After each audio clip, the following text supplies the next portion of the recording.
السلام علیکم ګرانو دوستانو. نن به زه تاسو ته د کرکټ په هکله باندې یو څو تازه او ډېر مهم خبرونه درکړم چې خاص کر زه به تاسو ته د نړیوال جام کپ تر ټولو نه خطرناکه بالران رشید خان او مجیب زدران د آی سی سی له طرف نه یاد شوي دي.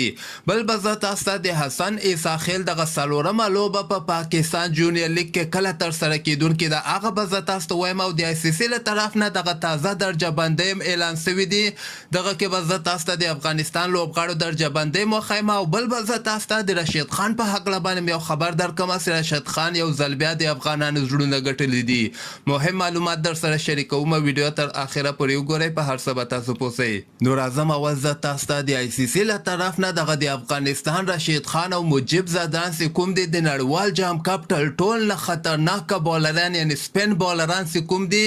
دغه دوه جوړه یعنی د رشید خان او د مجیب جوړه یاد کړل شوي دي چې په نړیوال جام کپ کې به د افغانستان لپاره ډیر کامیابه بالران ثابت شي.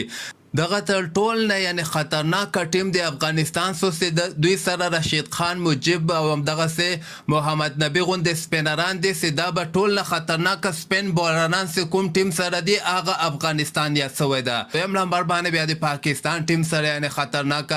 سپینران شاداب خان او محمد نواز دغه یاد کړی شوي دي او د نه علاوه سریلانکا بیا دریم نمبر باندې په دغه لیست کې راغلی ده. بل به زه تاسو ته د محمد نبی زوی حسن عیسی خیل چې هغه تیره لوبه پاکستان جونیور لیګ کې ترسره کړې وله زبردسته بیټینګ یې ترسره کړی او 52 مهم رنونه د خپل ټیم لپاره کړي ول. څلورمه لوبه به که خیر د جمعې په غرمې ټایم کې د حسن عیسی خیل لوبه ترسره کیدونکې ده یعنی 16 اکتوبر باندې به حسن عیسی خیل پاکستان جونیور لیګ کې خپله څلورمه لوبه ترسره کړي او دغه لوبه بیا غرمې ټایم کې 1 بجې د افغانستان په وخت باندې شروع کیدونکې ده او په یوټیوب کې تاسو دغه لوبه لایو هم کتلی شئ. پی ټي وي سپورټ او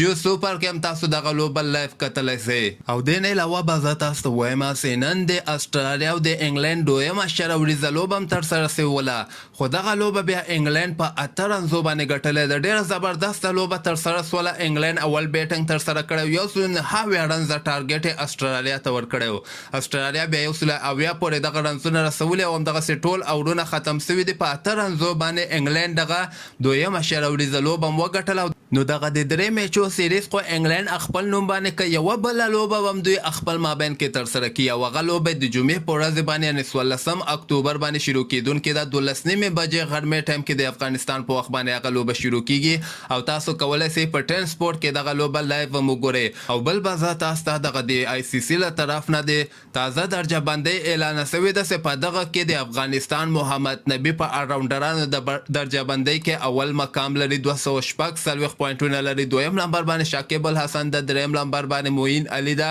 او څلورم نمبر باندې بیا حسارنګه ده. د بالرانو درجه بندۍ کې رشید خان خپل هماغه زوړ پوزیشن کې ده یعنی دویم نمبر باندې د بالرانو درجه بندۍ کې رشید خان ده، دریم نمبر باندې حسارنګه ده او اول نمبر باندې جوس هیزلوډ د استرالیا فاست بالر ده. او د مجیب درجه بندۍ بیا د بالرانو کې وم نمبر باندې ده یعنی مخکې په وم نمبر باندې اوس دغه تازه درجه بندۍ چې لږ ساعت مخکې اعلان سوله په دغه کې مجیب هماغه خپل و مقام کې شتون لري. او د نه علاوه به زه تاسو ته د رشید خان په هکله باندې یو خبر درکړم چې رشید خان هغه پکتیا ولایت کې چې کومې زلزلې راغلې ولې د هغه خلکو لپاره 100 کورونه چې کوم باندې کار شروع شوی او هغه 100 کوره مکمل شوي دي او دغه ته کوم خلکو کورونه چې وران شوي دي هغوی دغلته